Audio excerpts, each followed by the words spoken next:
Magandang umaga sa inyo mga kapanilok. Dito tayo sa ating munting manukan, no? Ito yung ating mga manok na pinapagulong ng konti. Ito yung mga anak ng yung ating 5 times winner. Ito yung mga kapatid niya, yung mga pula. Yan. Pakita ko sa inyo yung mga pula niyang kapatid. So ito yung isang nakapupungos ko lang din. Ito yung anak niya. Pupungos lang yan, mga 5 times, anak ng 5 times winner yan. Mga bata pa oh. Ito medyo mababa na konti. Ito yung quality mamalo. Ito, pagka gumanda ko ito. Ito yung isa sa mga magagaling, malakas. Pero lahat yan, ito pinungusan ko na oh. Yung aking mga ito na mga isasalang na ng mga ulit sa tatay nila. Ito yung sweater kelso na ganyan, yung isa, dalawa, tatlo, apat, 5. Yung aking mga black. Madami pa akong pulit dito na mga ganda.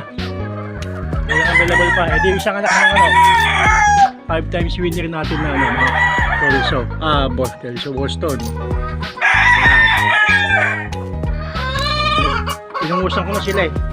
Kasi masyadong mahaba yung mga mahaba yung kanilang mga palong. Ang lalaki. Ito yung kanilang tatay. Kinuha ko na dun sa aking kaibigan kasi hindi siya nakakuha ng itlog. Nagkamali siya ng pag-stock, nabugok daw lahat yung kanyang itlog na nakuha. So, ito yung ating brood cup. So papakainin ko muna ito ng maganda. Pag maganda na, ito yung vitamins natin. Mga lang ito, 1 week. Pwede na isa lang yung mga inahin. Kasi inahin okay na eh. O ayan, yung ating brood cup na 5 times winner. Napakaganda niya, galing mamalo yan eh. Ito yung mga anak niya pa.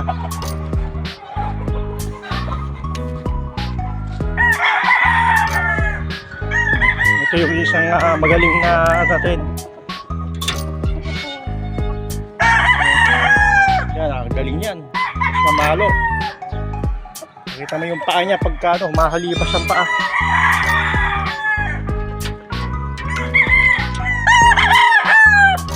Ito naman, ewan ko kung kukunin pa ito ng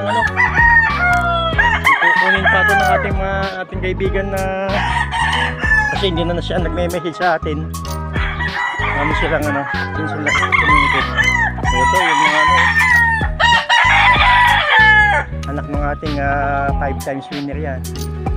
Yung mga yan. Nagpupungusan ko na sila. Pinungusan ko na Ito hindi ko pa napungusan dahil okay pa naman yung kanyang palong. Maganda pa yung palong niya, hindi pa lang bagsak. Bambias. May silang katawan niya. Yun yung mga mabibilis eh. Ito yung isang kapatid ng nilaban ko kahapon. Ito yung hindi nagsugat. Yung tama lang nito, yung sa paa niya. Yung sa kanyang tapak. Ngayon okay na naman Yan ito. Ito nanalo. Nagusit-gusit lang yung pakpak nito eh. Pag namalo sila sunod-sunod pagka bumato ng palo. Kaya pag tinamaan ka ng minsan yung papatayin ka na talaga, hindi ka ibibigyan ng chance na ikaw ay mabuhay. Ganyan siya mamalo, yung mga Boston na ganito. Yan, sweater Boston yan. Yan siya yun, magaling din dyan. Ano yung magagaling na ano yung magandang mamalo. Yan yung mga pula. Kamukha nung nanalo kagabi. Yan, kamukha din nung nanalo kagabi. Yan. Ito naman yung kamukha nung ama din. Kaya ganun ang palong sa ama ngayon. Ito, tinanggal ko lang ng tinanggalan ko na to ng ng palong at napakahaba kasi ito. Laki nung palong yan. Pagulangin ko na lang siguro to.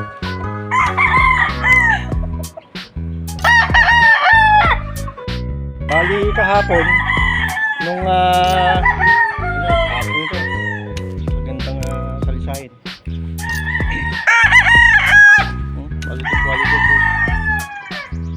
Animal. Ganda. Yung manok. Kahapon sana, binibili yung ating manok na nanalo na yon. Binibili siya ng 4,000. Hindi ko binigay sa ganun. Hindi bibigay kasi maganda yung manok ko Tapos ganda ng katawan niya. Ang katawan niya buong buo. Kung naglaban ka ng stag, kailangan yung stag mo maganda yung katawan, pagagandahin yung katawan nun. Kaya sa ganun, napalaban ka man sa magulang, lalo at ganun, bibigyan ka ng double blade. Kaya niyang ipalo yung kanya, yung bakal sa paa niya. Kaya huwag kang maglalaban ng stag. Kung ang stag mo, halimbawa 7 buwan, 8 buwan, tapos walang katawan, huwag kayong maglalaban ng ganun, mga kapanilok, Tulad dito, igagaya ko to. Gagaya ko yan. Magaling naman ako to, gagaling. Ito naman ang kasunod. Ito, saka yung isang nandun. Bata pa to Isang may katandem ko sa talsahin nito pala. Nakita ko yung gagaya ko na mga isang yung hindi ko pinangusan.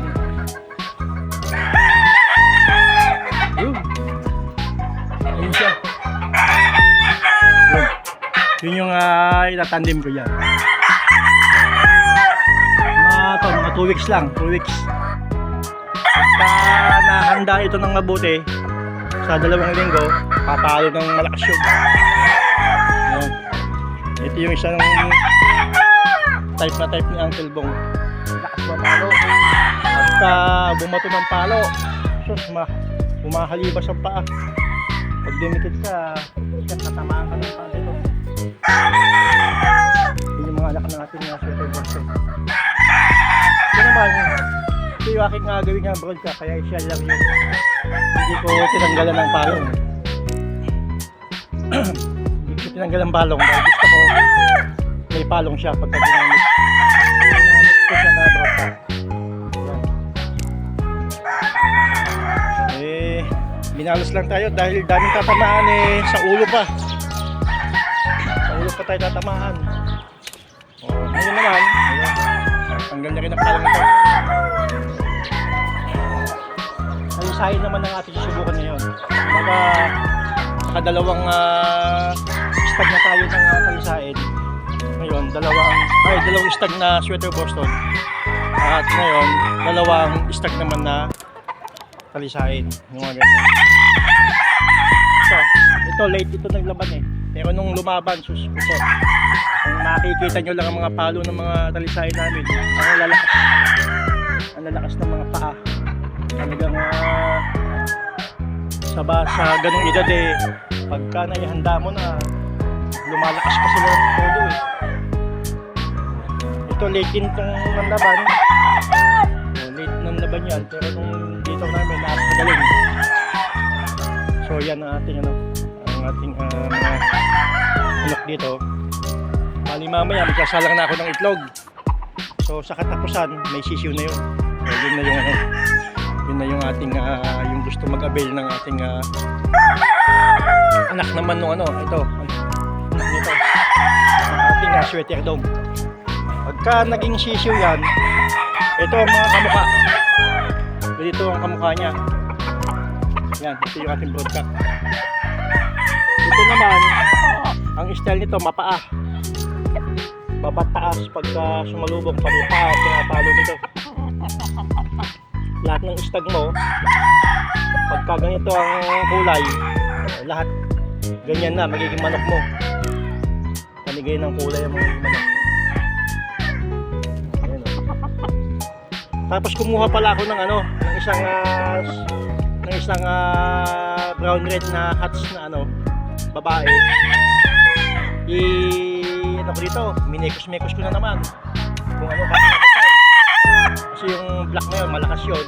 Tapos yung ito, malakas din. Kaya titingnan natin yung kanya magiging kakalabasan kung mas matindi na yun.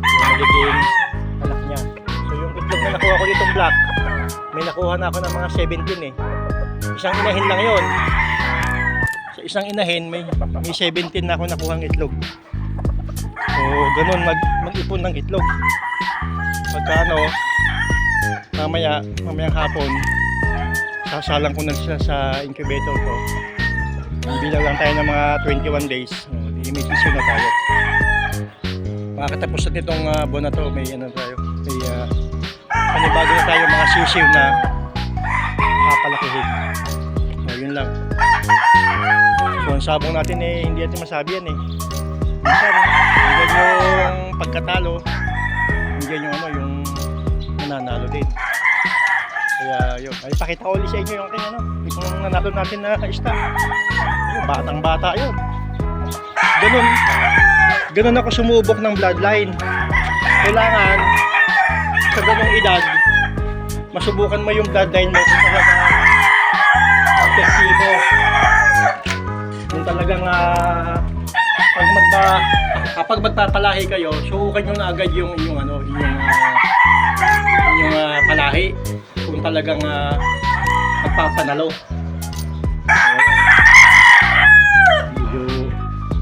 Yung kanyang palang kasi pagka double blade ang kinabit mo diyan, talagang hindi may iwasan na matapak-tapakan niya yung kanyang tarik. Kaya may kaliwat kanan yung sugat sa paa, sugatan. So sa edad na 7 buwan na ganito, huwag ka namang lalaban na dihado ka. Lumaban ka sa bull stag, lumaban ka sa cap, basta i-double blade mo siya. Kinabitan ko siya ng double blade. Ang ginawa ko sa kanan, medyo lang muna, medyo ang kabit sa kanan, yung huwag kang papasok. Kasi pag pinasok mo yung side mo sa kanan, mag-e-ekes-ekes yung kanyang tarik, magsasabit-sabitan niya. Kailangan ituwid mo ng konti, medyo ilabas mo ng konti para hindi magbanggaan yung kanilang tarik. Tapos medyo maiksi lang sa kanan. Ang medyo habaan mo ng konti yung sa kaliwa. Kasi yung kanan, pagka same na mahaba, pwedeng magbanggaan. Kaya sa ganyung system, dapat alam mo magkabit ng kanan, alam mo i-sight na mabuti. Sa ganyang edad na yan Sabi na sa akin kahapon, itong manok na to, kahit daw pala isang blade lang, kahit kaliwa lang sa ganung kasing mamalo, papatay din ganyan kalaban. Ayan, binibili yung kahapon, di ko pitik-bili. Sa 4,000. Kasi yung manok na to kung binuenos lang yung kasama nito, di sana meron na tayong 30,000, Susunod naman, mga isang buwan lang yan, pwede na yan. Kasi gumaling mga 1 week lang, okay na yung panyan Hiwa-hiwa lang ng konti. 1 week lang. Ayos na yan. Itutukod naman agad yun. Pagka sugat na gasgas lang. Yung itlog naman, yung itlog na isasalang ko, mamayang hapon ito. Sa ice box. Inipon natin sa ice box. Kung may yelo. Punong-puno na. Punong-puno na yung lalagyan. Ito nga pala, ito yung ating block na ginamit sa sweater dog. Ito, 17 na yung nakuha ko. Ito, umuupo. Ito yung yan ito. Ngayon, may itlog ulit ito sa puwet. Baka mamayang tanghali, itlog na to Yan. Tinigil ko na yung pagpapaasawa kasi inuubos ko na lang yung similya sa loob. Baka may makuha pa ako ng mga tatlo. Yun, nakaupo na isa. Yun, nasusunod. Ito, walang itlog ngayon sa puwet. Diyan, may itlog. Natagdagan pa ako ng 3 itlog mamaya. Yung kaibigan ko ang isa, nagsasabi siya ng sisiw kung may papalabas ako. Sabi ko, patapusan pa. Pwede siya. Sa katapusan pwede siya. Ito sana, plano kong ilaban to eh. Malaki ito oh. Kaya lang, pagka naglaban, ay man, hindi makita. Ayan, pag naglaban ka kasi ng ganito kalaking manok, kasi ito, nasa ano na to. 2.70 yata yung timbang ng stag na to. Pag naglaban ka ng ganyang stag na 7.5 months, ito 7.5 months to eh. Ano siya, mapapalabang ka sa magulang kasi malaki. Pag naglabang ka ng stag, testingin mo lang yung medyo maliit ang konti. Nang sa ganun, mapalaban ko din sa medyo ito yung alaban ko, 2 weeks daw. Ipapahinga ko lang ng mga gagalawin ko ng 2 weeks yan. 2 linggo to. Walang katahid-tahid. 2 linggo papalakasin ko siya. Tapos yung katawan niya naman yung katawan nito is buong-buo na. Buong-buo na katawan nito eh. Ngayon, tatagawin natin yung kanyang taba, papalugin natin yung kanyang hita sa pamamagitan itong ating pakaskas nito. Scratch box. Tapos konting bitaw-bitaw sa umaga. O yun na. Kapalok. Ito yung aking ginawang catch pack. O gawa-gawa ko to. Ito yung catch pack natin. Alam nyo ako mahilig akong mag-invento. Mahilig akong gumawa ng itong ating papisaan. Ito talaga yung ginawa ko din. Yung ating catch pack. Ginawa ko lang din. Madami akong catch pack. Nakagawa na ako ng mga 5 eh. Tapos nabili na yung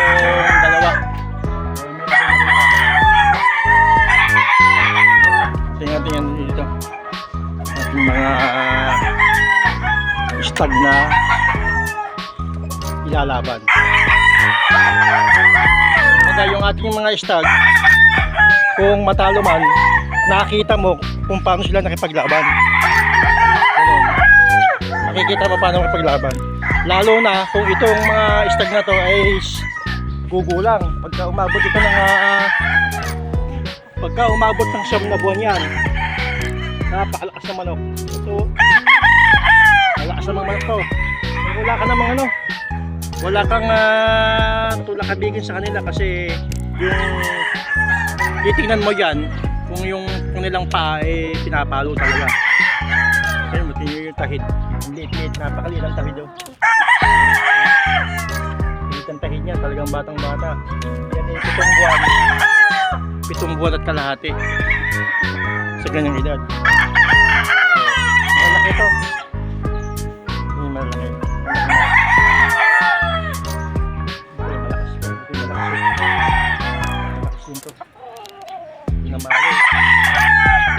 Diin siyang hindi pa ako nagkakape. Pagkagising ko, pumunta agad ako dito sa manukan. Nagpasting ako. Minsan kasi pag nagpasting ako, nagbibigay naman ako ng dog food naman. Tig 10 dog food ang binibigay ko sa kanila. Yan. Ito papalambutin ko lang, lagyan ko ng mainit na tubig. 10 dog food lang. Okay na yan. Para mamayang hapon, yung kanilang ang kanilang laman ng kanilang bituka, malinis na malinis. Okay, kapin muna tayo mga kapanilok.